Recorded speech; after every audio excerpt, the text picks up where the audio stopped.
देखिए, आप सबको ऑलरेडी पता है चुनाव का माहौल चल रहा है। बच्चों लेफ्ट साइड से बहुत आवाज आ रही है, लेफ्ट साइड पे थोड़ी शांति से मैं बात बात करने के लिए फोकस की जरूरत है। आप लोग प्लीज साइलेंस मेंटेन करें। Thank you. बैठो पीछे लोग नहीं दिख रहा। अब चुनाव का जो माहौल चल रहा है, इलेक्शन आ रहे हैं 11 हमारे यहाँ से 3 उम्मीदवार दिए गए हैं इस वार्ड से। एक जो है वो वार्ड नंबर 31 से आरिफ अहमद,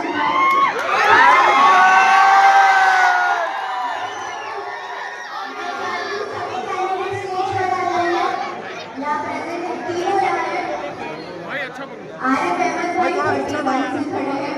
जिस जोश में आपने अभी उनके नाम पे आवाज लगाई है, इसी जोश में मैं उम्मीद करती हूँ कि 11 तारीख को आप उनको भारी वोटों से जिता सकते हैं।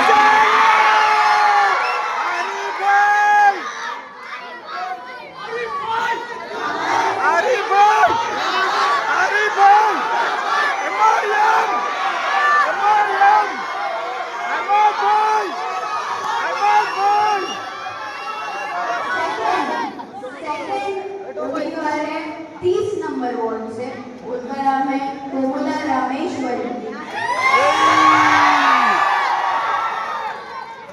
ये हमारी दलित बहन है और बहुत बहुत इस्तेकबाल है आपका एमआईएम पार्टी में।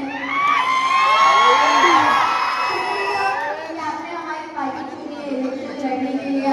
आपने ये नहीं सोचा कि दुनिया वाले एमआईएम पे तोहमतें लगाते हैं, बोलते हैं सिर्फ मुसलमानों की पार्टी है। ये इस चीज की एक बहुत बड़ा एग्जाम्पल है कि एमआईएम सिर्फ मुसलमानों के हक में काम नहीं करता है, एमआईएम सभी को साथ में लेकर चलने में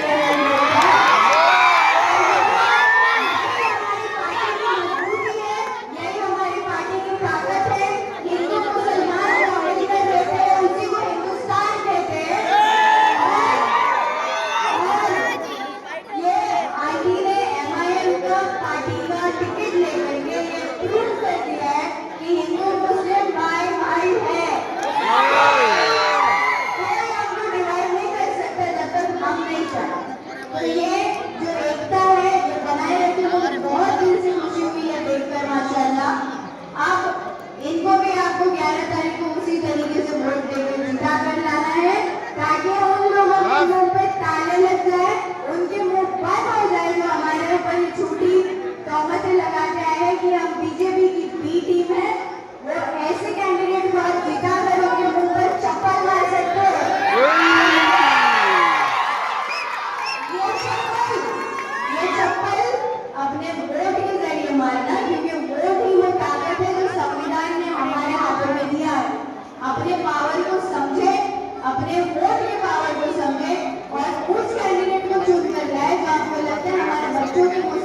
सामने, बट आप लोगों की सोच और समझ इसमें मायने रखती है।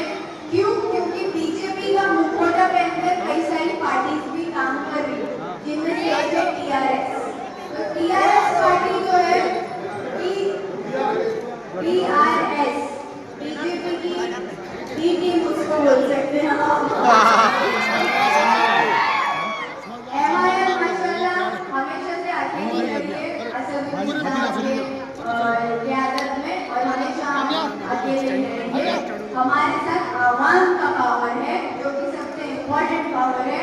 अब आवाम को ये समझना है कि जो भी लोग आप तक वोट मांगने आ रहे हैं उनको सही तरीके से पहचाने, लोगों के वर्ड्स को मत सुनो, उसके पीछे के मकसद को समझो।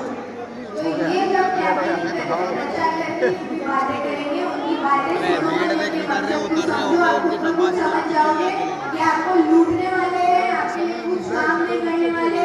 हमारा जो मुस्तकबिल है बच्चों का, वो अच्छे लोगों के हाथ में जाना चाहिए, और ये हमारे कैंडिडेट्स में काबिलियत है और वो ये मुस्तकबिल को बेहतर बनाएंगे इंशाअल्लाह। इसी के साथ मैं आप सबसे इजाजत चाहती हूँ, दुआ में याद रखें।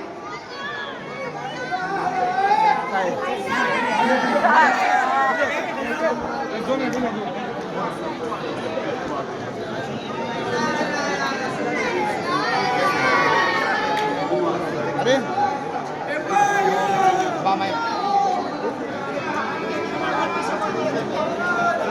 वो डबल डोर और 2 मिनट के लिए हम हमारे कैंडिडेट्स की भी बात सुनेंगे जो खड़े हैं, उनको माइक पर बोलना जरूरी है, क्योंकि ये आपका मुस्तकबिल अगर आगे जाके अपने हाथों में लेने वाले प्रोटेक्शन के लिए, तो आप लोगों को हौसला अफजाई देना, लोगों को एक भरोसा दिलाना बहुत जरूरी है।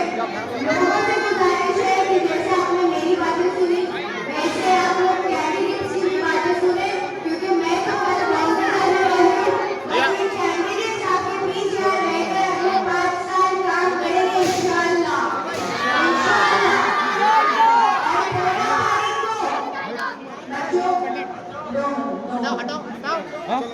तेरह तारीख को आप लोगों को एक काम और करना है।